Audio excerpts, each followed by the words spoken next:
నెగ్గల్నో కాదు ఏడ తగ్గల్నో తెలిసినోడే గొప్పోడు అనే డైలాగు పవన్ సార్కు కరెక్ట్ అతుకుతుంది.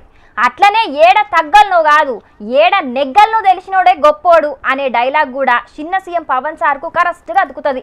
జగనన్న చెయ్యలేని పనిని పవన్ సార్ చేసి ఇప్పుడు నెగ్గిండు. మరి సార్ ఏం చేసిండో చూద్దాం పాండ్రి.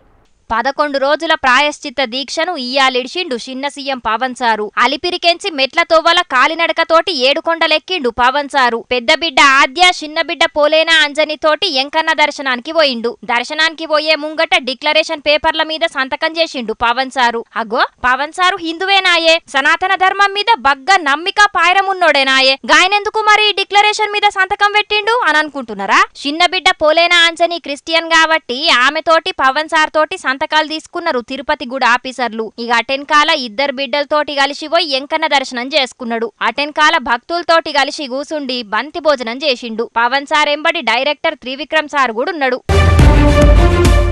డిక్లరేషన్ అడిగిరని తిరుపతికి పోయే కార్యమే క్యాన్సిల్ చేసుకున్నాడు ఏపీ పాత సీఎం జగనన్న.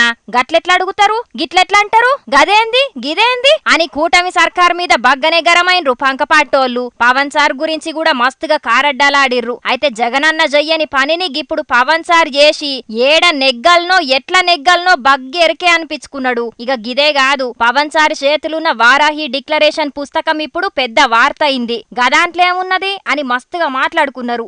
పార్టీ సర్కారు ఉన్నప్పుడు ఏపీలున్న గుళ్ళ మీద మస్తుగా దాడులైనాయి గదా, గా ఇన్ఫర్మేషన్ మొత్తం గా పుస్తకంలున్నదట. రేపు బేస్తారం నాడయ్యే వారాహి సభల మొత్తం మాట్లాడతాడట పవన్ సారు. ఇక మరి చూడాలే గిప్పుడేమంటారో పంకపాటోళ్ళు.